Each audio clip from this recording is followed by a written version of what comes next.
आज इस टॉपिक से रिलेटेड हम लोग ऑब्जेक्टिव देखेंगे, ठीक है। देखते हैं इसमें क्या कौन कौन से ऑब्जेक्टिव पूछे जाते हैं। जितने भी वीवीआई ऑब्जेक्टिव है उसको कवर करने का हम यहाँ पर कोशिश किए हैं, ठीक है। चलिए स्टार्ट करते हैं। तो बच्चा लोग पहला ऑब्जेक्टिव है कि अल बरूनी किसके साथ भारत आया था। अब देखिए आपको पता है अल बरूनी के बारे में हम लोग पढ़े थे, ठीक है। अल बरूनी के बारे में पढ़े थे कि ये तो रहने वाला कहाँ का था बच्चा लोग, उज्बेकिस्तान का, ख्वारिज्म का, ठीक है। उज्बेकिस्तान का रहने वाला था ये।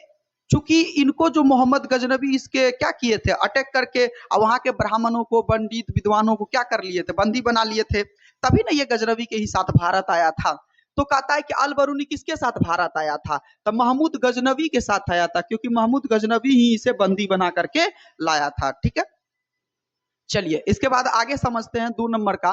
कहता है कि अब इब्न बतूता किस देश का निवासी था बच्चा लोग। तो अब आपको याद रखना लेना है, इब्न बतूता जो है कौन सा है, मोरक्को का है। ये कौन सा देश का था, मोरक्को का। कभी कभी इसमें ऑब्जेक्टिव पूछ देगा कि इब्न बतूता भारत कब आया। अगर इसके बारे में पूछेगा कि भारत कब आया बच्चा लोग, तो आपको याद रखना ना, भारत ये आया था 14वीं शताब्दी में। कब आया था, 14वीं शताब्दी में। कब आया था बच्चा लोग, 14वीं शताब्दी में, ठीक है। लेकिन अगर अल बरूनी कब आया था बच्चा लोग भारत, तो कहिएगा सर 11वीं शताब्दी में। कब आया था, 11वीं शताब्दी में। क्लियर है यहाँ तक।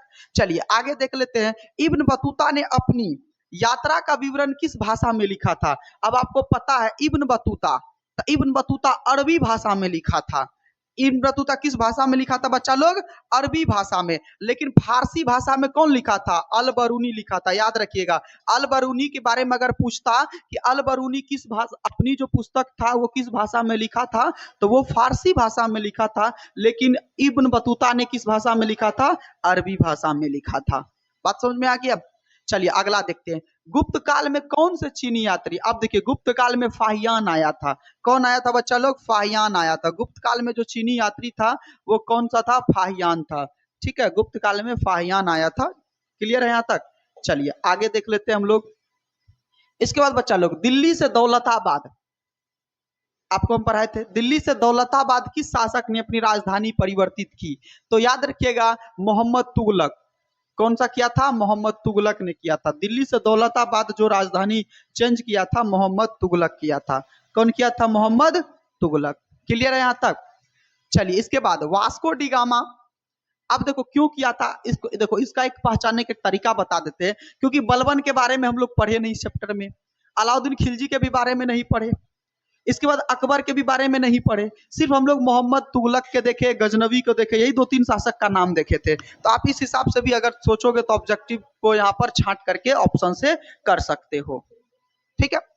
इसके बाद वास्को डी गामा भारत कब पहुंचा। याद रखिएगा बच्चा लोग, ये तो बहुत पहले का बात है। 1498 ईस्वी में वास्को डी गामा क्या किया था, भारत पहुंचा था। कब भारत पहुंचा था, किस रास्ते से, समुद्री मार्ग से। किस रास्ते से, समुद्री मार्ग से। पूछेगा कहां पहुंचा था, तो याद रखिएगा केरल के कालीकट बंदरगाह पर। कहां पहुंचा था, केरल के कालीकट नामक बंदरगाह पर ये प्रथम पहुंचा था। तो 1498 ईस्वी, देखिए 98 यहाँ है, 98 यहाँ भी है, 98 यहाँ भी है। लेकिन बउआ ये तो 1500 है, 1500 वाला होगा नहीं, तो 1498 दो ऑप्शन है। तो अब सर मार्च वाला होगा कि मई वाला होगा, यही दोनों कंफ्यूजन है। तो आप लोग याद रखिएगा मई वाला होगा। कौन सा होगा, मई वाला। तो 17 मई 1498 ईस्वी को वो जो है भारत पहुंचा था समुद्री मार्गों से होते हुए। अगर पूछेगा कि वास्को डिगामा कहाँ का रहने वाला था बच्चा लोग, तो याद रखिएगा वो पुर्तगाल का रहने वाला था। कहाँ का रहने वाला था बच्चा लोग, पुर्तगाल का। कहाँ का रहने वाला था, पुर्तगाल का। चलिए भारत की जिन 3 भाषाओं के ग्रंथों के अरबी भाषाओं में हुए अनुवादों से अल बरूनी परिचित था। तो अल बरूनी किस भाषा में, मतलब कौन कौन से उस समय ग्रंथ था जो उन्होंने अरबी भाषा में किया था अनुवाद। तो देखिए उस समय संस्कृत था, आपको पता है। देखिए ऑप्शन से भी आप काट सकते हैं। तमिल भाषा का कोई वहां ज्ञान नहीं था, ठीक है। हिंदी भी उस समय उतना नहीं चलता था, सबसे ज्यादा संस्कृत चलता था, पाली था उस समय, ठीक है। कौन सा भाषा, पाली था, और प्राकृत भाषा था। तो यही हो जाएगा, संस्कृत, पाली तथा प्राकृत भाषा का अनुवाद उन्होंने किया था, ठीक है। पाली, प्राकृत और है ना संस्कृत। चलिए आगे देख लेते हैं। अगला क्वेश्चन है बच्चा लोग, मार्को पोलो ने 13वीं शताब्दी में, याद रखिएगा, देखिए मार्को पोलो में 13वीं शताब्दी में किस स्थान से चल करके चीन और उस भारत की यात्रा की था। मार्को पोलो जो था ना, वो किस यात्रा से स्थान शुरू किया था, तो याद रखिएगा वेनिस से। वेनिस उसका घर भी था, तो याद रखिएगा क्या हो जाएगा, वेनिस। क्या हो जाएगा बच्चा लोग, वेनिस से यात्रा शुरू किया था। ठीक है, कहां से यात्रा शुरू किया था, वेनिस से। ठीक है, चलिए नेक्स्ट क्वेश्चन देख लेते हैं। अनेक विदेशी यात्रियों ने भारत की जिन दो चीजों को असामान्य माना है, देखिए कई सारे विदेशी यात्री आए भारत में, खान पान चीजों को देखा, लेकिन दो चीजों को असामान्य कहा कि ये पल्ले नहीं पड़ रहा है। ठीक है, एक तो यहाँ का वो पान देखा था, है ना, पान खाता था। अभी तुम देखोगे हाल फिलहाल में ये वेब सीरीज आया है गुटखा और पान वाला, देखे हो ना जी। कहता है कि चलो विनोद चाय पी के आते हैं, तो कहता है भाई अभी तुरंत खैनी ना खाए हैं, खैनी थूक देंगे तो फिर दिक्कत हो जाएगा।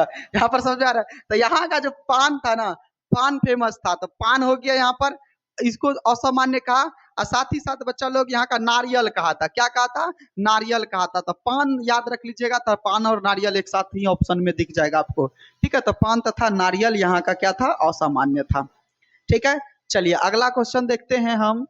नेक्स्ट क्वेश्चन है, अल बरूनी भारत में जिस शताब्दी में आया था, अभी तुरंत बताए। अल बरूनी आया था 11वीं शताब्दी में। कब आया था, 11वीं शताब्दी में। मार दीजिए ऑप्शन नंबर ए, अल बरूनी 11वीं शताब्दी में आया था भारत। ठीक है बच्चा लोग, अगला देखते हैं। अब देखो इब्न बतूता है ना, इब्न बतूता की भारत यात्रा को जिस शताब्दी से संबंधित माना जाता है, यानी इब्न बतूता भारत कब आया था, तो ये 14वीं शताब्दी में आया था। कब आया था बच्चा लोग, याद रखिएगा 14वीं शताब्दी में। कब आया था, 14वीं शताब्दी में। ठीक है, चलिए याद रहेगा। इसके बाद अगला हम लोग देख लेते हैं नेक्स्ट क्वेश्चन। इसके बाद कहता है फ्रांसवा बर्नियर जिस देश से आया, भारत आया था, उसका नाम क्या था। दैट मीन्स फ्रांसवा बर्नियर रहने वाला कहाँ का था, तो सीधा मारिए फ्रांस से। हम बताए थे कल, फ्रांस से फ्रांसवा बर्नियर, याद रखिएगा फ्रांस का ही रहने वाला था। कहाँ का रहने वाला था, फ्रांस का। ठीक है, चलिए आगे देख लेते हैं। इब्न बतूता के अनुसार उसे मुल्तान से दिल्ली की यात्रा में जितने दिन लगे थे उनकी संख्या क्या थी। देखो जब इब्न बतूता चला था ना, तो मुल्तान से दिल्ली की यात्रा किया था, तो याद रखिएगा टोटल जो उसको कितना दिन लगा था, 40 दिन लगा था। इसी के बीच उसकी जो छोटे मोटे जो साथी थे, दो चार गो साथी थे, उसको भी रास्ते में कुछ जो लुटेरे वगैरह सब होते लूट करके हत्या भी कर दिया था। ठीक है, तो 40 दिन लगा था। कितना दिन लगा था बच्चा लोग, 40 दिन लगा था, याद रखिएगा। ठीक है, कितना दिन लगा था, 40 दिन लगा था। चलिए आगे नेक्स्ट क्वेश्चन देखते हैं। यहाँ पर कहता है कि मोहम्मद बिन तुगलक ने दिल्ली के काजी पर नियुक्त किया था। मोहम्मद बिन तुगलक दिल्ली के काजी पर किसको नियुक्त किया था, अब बताइए। दिल्ली के काजी पर किसको नियुक्त किया था बच्चा लोग, इब्न बतूता को। किसको नियुक्त किया था, इब्न बतूता को। किसको नियुक्त किया था, इब्न बतूता को। ठीक है, समझ में आ गया, इब्न बतूता को दिल्ली के काजी पर नियुक्त किया था। चलिए इसके बाद मध्य एशिया के रास्ते होकर के इब्न बतूता सन 1333 ईस्वी में स्थल मार्ग से कहां पहुंचा था। अभी तुरंत बताए थे सिंध में, वो क्लास में बताएं, ये सिंध में पहले पहुंचा था। कहां पर पहुंचा था, सिंध में। चलिए नेक्स्ट क्वेश्चन देखते हैं हम। अगला कहता है कि तहकीक ए हिंद, हिंदी यहाँ पर लिखा है, तहकीक ए हिंद भी यहाँ याद रख सकते हो। किसका वृत्तांत है बाबू, एक ट्रिक से यहाँ पर आप पहचान कर सकते हो।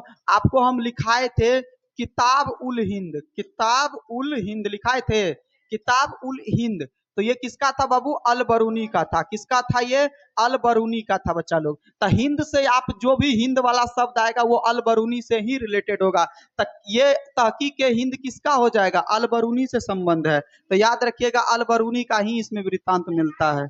ठीक है, अल बरूनी से ही संबंध है, हिंद वाला जहां भी आएगा अल बरूनी से हो जाएगा। बात समझ में आ गया।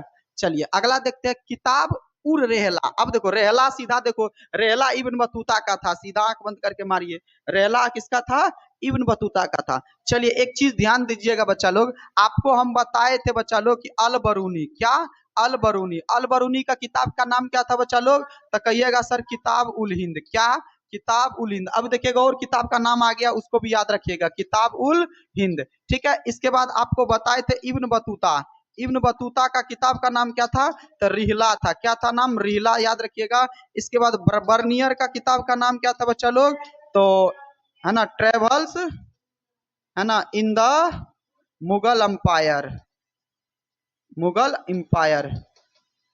ठीक है, travels in the Mughal empire याद रखिएगा आप लोग। तो ये तीनों का कम से कम बुक याद रखिएगा, पूछ देता ऑब्जेक्टिव में। देखिए अभी पूछ दिया है ना, किताबुल रेहला, रेहला किसका है? इब्न बतूता का है। किसी को कोई दिक्कत? चलिए, मेगास्थनीज कौन था बाबू? देखो मेगास्थनीज जो था, मेगास्थनीज कौन था? राजदूत था, याद रखिएगा।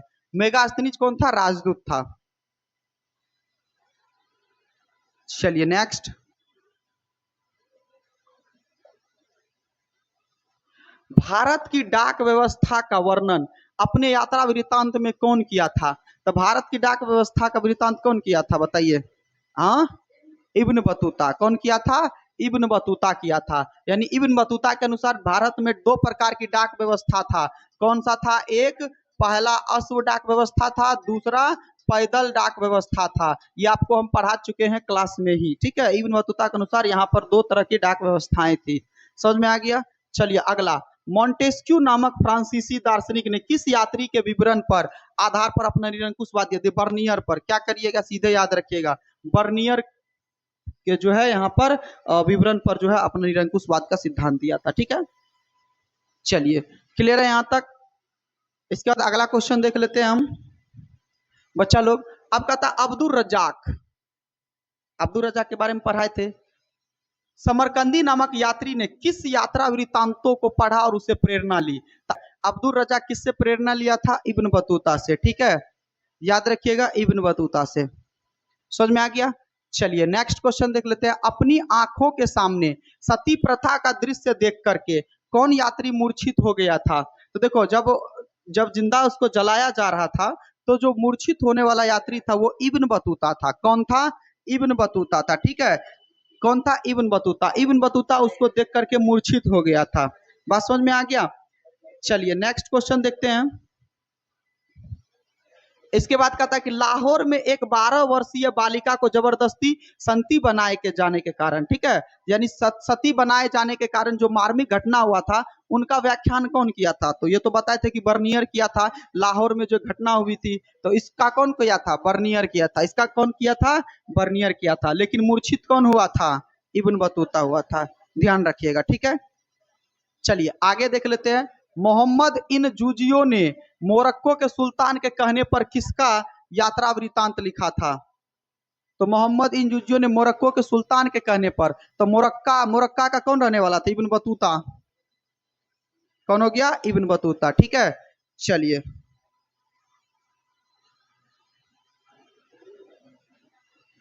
आगे बढ़े।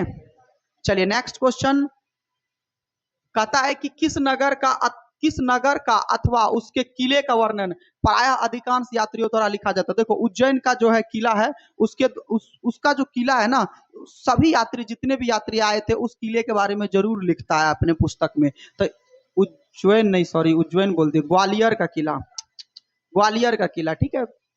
ग्वालियर का किला के बारे में जो है सभी यात्री जो है अपने पुस्तक में जरूर लिखते हैं, ठीक है। तो याद रखिएगा, कौन सा किला? ग्वालियर का किला। चलिए, भारतीय अध्ययन संबंधी बाधाओं का वर्णन किस विदेशी यात्रियों ने किया था? तो अब देखिए, अध्ययन संबंधी जो इसकी जो वर्णन था, इसकी जो बाधाएं था, इन्होंने किसने किया था? तो आपको हम पढ़ाए थे कि यहाँ पर जिसको जिसको समझाने जाता था ना, तो उसका अनुवाद करना पड़ता था, क्योंकि उस समय शहर में या उपमहाद्वीप में कई तरह की भाषाएं प्रचलित थी, किसी का प्रथाएं अलग था। तो ये बात किसने कहा था? अल बरूनी ने कहा था। किसने कहा था बच्चा लोग? अल बरूनी ने कहा था, ठीक है। अल बरूनी ही जो है उसको समझाने, विदेशी यात्री को जो है यहाँ पर अध्ययन संबंधी बाधाओं का वर्णन किया था, ठीक है। तो अल बरूनी इसमें टिक कर देंगे आप लोग। चलिए नेक्स्ट क्वेश्चन देखते हैं।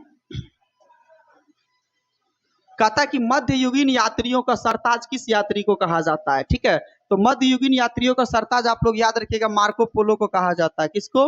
मार्को पोलो को। इसमें आप लोग कर दीजिए, देखिए ये आपके बुक में जो कंटेंट पढ़ा है उसमें नहीं बताए थे, लेकिन याद रखिएगा, मध्ययुगीन यात्रियों का सरताज किसको कहा जाता है?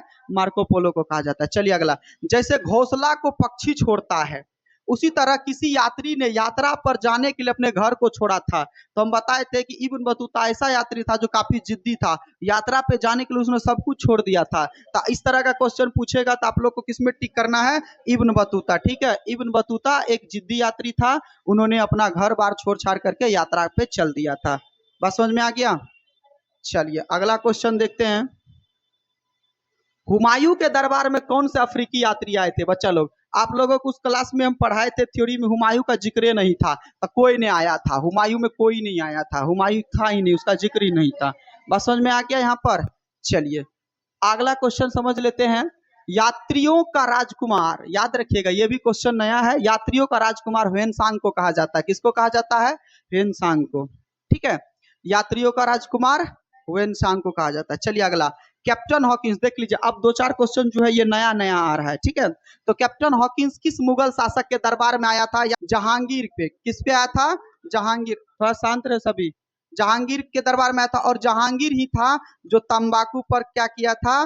बैन लगा दिया था। ठीक है, प्रतिबंध लगा दिया था, याद रखिएगा। ठीक है, तो कैप्टन हॉकिंस किस मुगल शासक के दरबार में आया था? तो याद रखिएगा आप लोग, जहांगीर के दरबार में आया था। ठीक है, चलिए अगला क्वेश्चन देख लेते हैं। यहाँ पर देखो तंबाकू से रिलेटेड क्वेश्चन भी पूछ दिया है। तंबाकू पर किस शासक ने प्रतिबंध लगाया था? तो आप लोग को याद रखना है कौन? जहांगीर। ठीक है, ऑप्शन नंबर सी जहांगीर। चलिए नेक्स्ट क्वेश्चन देख लेते हैं, इस चैप्टर का लास्ट। चलिए आईन अकबरी, याद रखिएगा आईन अकबरी अबुल फजल, कौन लिखा था? अबुल फजल। आईन अकबरी अबुल फजल ने लिखा था। चलिए नेक्स्ट क्वेश्चन देख लेते हैं। अब देखिए तहकीक हिंद, हिंद हिंद का मतलब अलबरूनी। ठीक है, हम बताए थे अभी किताब उल हिंद अलबरूनी ने ही लिखा था। तहकीक हिंद में यात्रा का वृतांत अलबरूनी का ही मिलता है। चलिए दिल्ली से दौलताबाद, अभी तुरंत ही बताए थे, दिल्ली से दौलताबाद महमूद बिन तुगलक ने किया था, है ना? दिल्ली से दौलताबाद की जो राजधानी ट्रांसफर किया था महमूद बिन तुगलक ने किया था। ठीक है, तो टोटल 35 ऑब्जेक्टिव में आप लोगों को ये जो है यात्रियों के नजरिए, है ना, हिस्ट्री का चैप्टर 5 का जो क्वेश्चन था उसमें से आप लोगों को कवर करा दिए।